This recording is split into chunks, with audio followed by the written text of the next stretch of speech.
लेकिन अपनी पार्टी का विस्तार करने का सबको अधिकार है। कांग्रेस पार्टी ने अभी कोई अधिकृत उम्मीदवार उनको नहीं बनाया है। उत्तर पश्चिम की लोकसभा की सीट शिवसेना लड़ी थी, जीती थी और शिवसेना ही लड़ेगी और शिवसेना ही जीतेगी। बीजेपी की लहर को शांत करने के लिए सभी विपक्षी पार्टियों ने एक गठबंधन बनाया, Indian national development inclusive alliance यानी INDIA। अब इसमें कई सारी पार्टियां जुड़ी और कई सारी पार्टियां टूट भी गई। कारण सीट शेयरिंग। अब क्योंकि लोकसभा चुनाव आने ही वाले हैं तो सीट शेयरिंग पर हर पार्टी हर नेता परेशान है। यूपी में भी सीट शेयरिंग को लेकर के बवाल हो रहा था, लेकिन अंत में कांग्रेस ने 17 सीटों पर बात मान ली। वहीं अब सीट शेयरिंग की आग महाराष्ट्र तक सुलग रही है। शिवसेना उद्धव ठाकरे गुट के नेता आनंद दुबे से बातचीत में इस बात का पता चल रहा है कि कहीं न कहीं महाराष्ट्र में भी INDIA गठबंधन में पेच थोड़ी अटक रही है। सुनिए।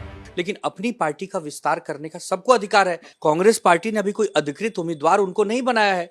उत्तर पश्चिम की लोकसभा की सीट शिवसेना लड़ी थी, जीती थी और शिवसेना ही लड़ेगी और शिवसेना ही जीतेगी। हमारी सीधी बात हुई है कि जहां जिसका सांसद चुनकर आया था 2019 में, उसको प्राथमिकता दी जाएगी। 2019 में हमारी पार्टी से गजानन कीर्तिकर जी चुनाव जीते थे। गजानन कीर्तिकर जी अब हमारे पार्टी में नहीं, बट उनके पुत्र हमारी पार्टी में है। एक लोकप्रिय युवाओं में वो नेता है, तो वो सीट हमारी है। कांग्रेस पार्टी की जहां सीट है, कांग्रेस पार्टी बिल्कुल मांगे, हम कोई विरोध नहीं करेंगे। संजय निरुपम बिना मतलब के प्रचार कर रहे हैं उस इलाके में अपना। वो कांग्रेस पार्टी के एक नेता है, वो जो करना है करें। उत्तर पश्चिम लोकसभा की सीट शिवसेना की है, शिवसेना के पास ही रहेगी। कांग्रेस पार्टी को बहुत सारी सीट है 48 में से, जहां वो हमसे बातचीत करे तो हम जरूर कोई न कोई हल निकालेंगे, बट उत्तर पश्चिम पर नो समझौता।